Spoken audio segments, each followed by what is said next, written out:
बिस्मिल्लाहिर्रहमानिर्रहीम। कल बल्कि परसों मैंने कहा था कि कल मैं इंशाअल्लाह ताला बिहारी कबाब जो थाली बनाई थी उसको मैरिनेट करना बताऊंगा। उसका ये पार्ट 1 है।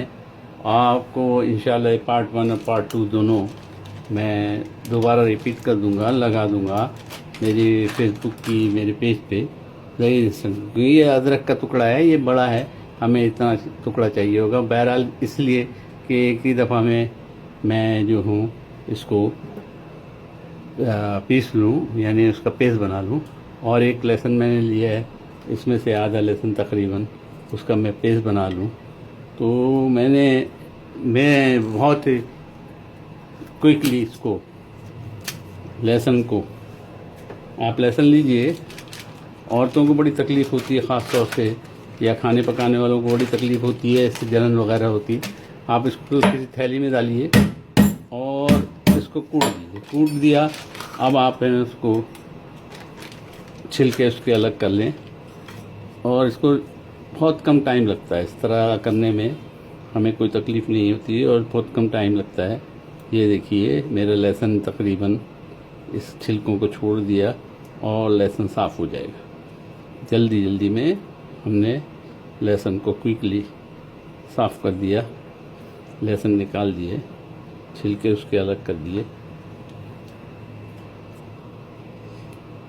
मैंने 2 इनलेट लगाए हुए हैं किचन में हवा के लिए, और दोनों इसलिए बंद किए कि वो डिस्टर्ब करते हैं आवाज़ को, इसलिए मैंने बंद कर दिए। तो ये हमारा लहसुन तकरीबन साफ़ हो गया। अब इस लहसुन को, और जिस तरह लहसुन हमने साफ़ किया इसी तरह हम अदरक को भी साफ़ करेंगे। हैमर से या किसी चीज़ से आप उसको मारिए और छिलके को अलग कर दीजिए। ये हमने इजीली लहसुन को साफ़ कर दिया। लहसुन की 5 फांके तकरीबन, वो मोटी वाली 5 फांके लीजिए। और अदरक का 1.5 से 2 इंच का टुकड़ा लीजिए। मैंने अदरक का 1.5 से 2 इंच का टुकड़ा ये ले लिया।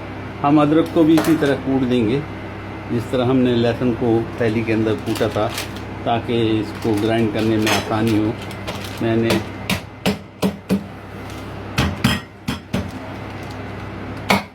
अदरक को भी कूट दिया। ये अदरक आ गई हमारी।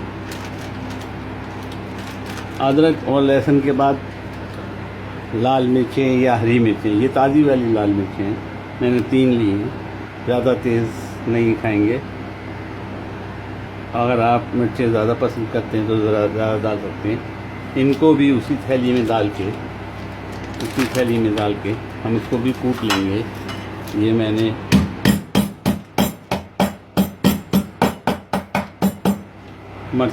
मिर्चों को भी कूट दिया।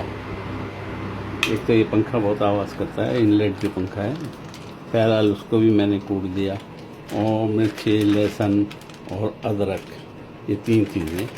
इसमें थोड़ा सा पानी डाल के मैं थैली में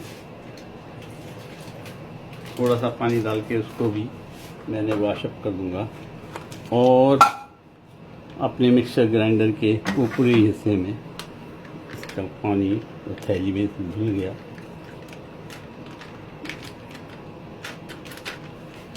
गया और उसी के अंदर मिर्चें, लहसुन और अदरक, इनको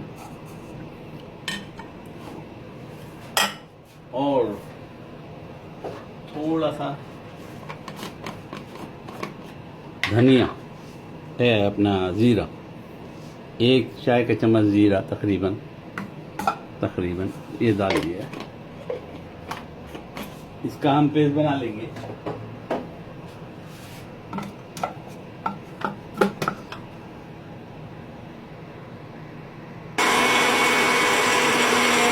लहसुन की 5 फांके, अदरक का 1.5 से 2 इंच का टुकड़ा और 3 लाल मिर्चें और ज़ीरा, इनका हमने पेस्ट बना लिया है।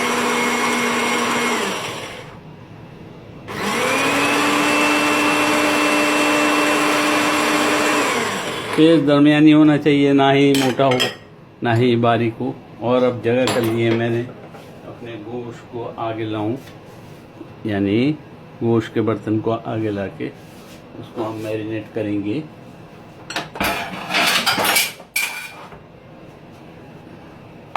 ये गोश्त हमारा तकरीबन 1.5 से 2 पाव, 1.5 पाव, इसको हम मैरिनेट करेंगे।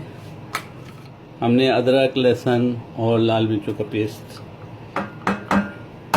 और ज़ीरा, थोड़ा सा पानी, 2-4 कतरे, ताकि इसका भी पॉट धुल जाए और जो पेस्ट उसमें रह गया है, जो बर्तन में लग गया है, वो भी इसके अंदर पड़ गया।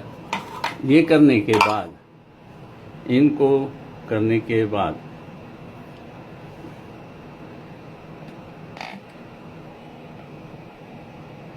इसको करने के बाद हम इन्हें मिक्स कर देंगे। हम इसे मिक्स करेंगे।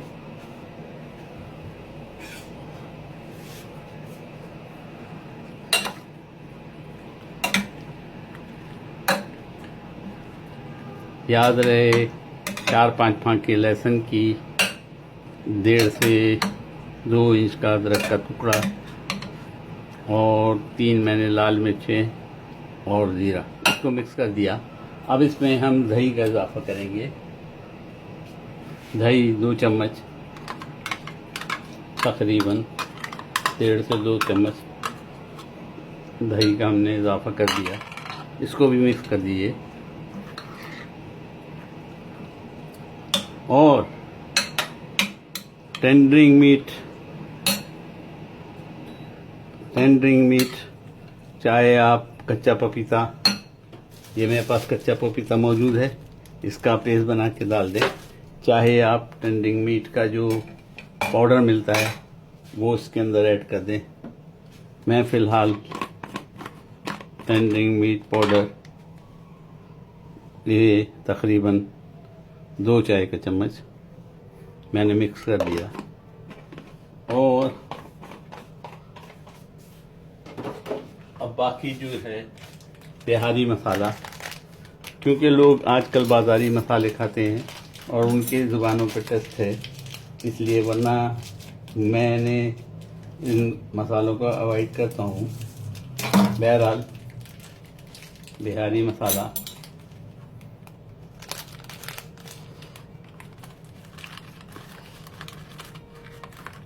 तकरीबन आधा चम्मच बिहारी मसाला मैंने इसमें ऐड कर दिया।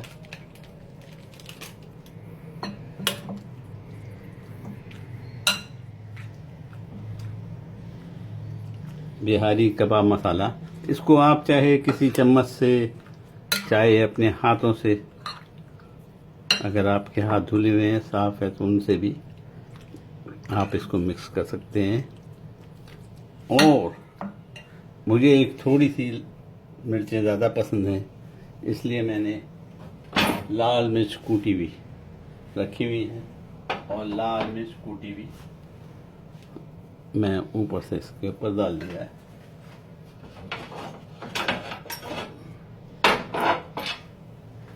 लाल मिर्च कुटी भी मैंने इस पर डाल दी है। ये लीजिए हमारा बिहारी कबाब मसाला तैयार है। इसको अब मैरिनेट करने के लिए, और इसमें एक नींबू, आधा नींबू, और ताकि खटास, नींबू का मज़ा ही अलग होता है, निचोड़ देते हैं आधा नींबू।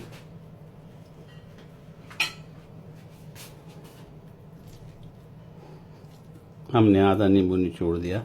अब इसको कम से कम 8 से 12 घंटे, यानी ओवरनाइट रख दें तो बहुत ही अच्छा है। ये पूरी रात में ये मैरिनेट हो जाएगा और कल इसको आप थोड़ा सा इसमें ऑयल डालिएगा। मैं ऑयल भी डाल के दिखा देता हूँ। इसमें ऑयल ऐड कर दीजिएगा ताकि कबाब हमारे जले नहीं। मैंने इसमें ऑयल ऐड कर दिया ताकि कबाब हमारे जले नहीं। और इसको मैरिनेट करने के बाद आप इसको डिश में, ओवन की डिश में रख के ओवन को पहले फुल हीट पे जलाइए, उसको गर्म कर लीजिए, उसको फिर स्लो कर दीजिए 200-250 पे। और ये हमारा बिहारी कबाब मसाला तैयार है। उसके अलावा आप अगर आलू मैंने जिस तरह किए थे, कल मैं पंखा ऑन कर रहा हूँ, गर्मी बहुत है, और आलू जिस तरह मैंने किए थे, आलू बॉयल कीजिए, उनको फ्राई कीजिए, थोड़ा सा नमक, नींबू और लाल मिर्चें डाल दीजिए। बिहारी मसाले में आपका दिल करे तो थोड़ी सी काली मिर्च भी टपका सकते हैं, उससे वो मज़े को डेवलप करता है। काली मिर्च थोड़ी सी, बिल्कुल, ये देखिए मैंने थोड़ी सी काली मिर्च और इसमें डाल दी। माशाअल्लाह तबारकल्लाह, शक्ल से ही नज़र आ रहा है ज़बरदस्त बनेंगे। और कल इसको हम ओवन में जिस तरह मैंने डाल के पकाया था उस तरह बनाइए। और मेरा पार्ट 2 जो है उसका स्टेज 2 वो भी देख लीजिए, तो आपको समझ में आएगा कि किस तरह करना है।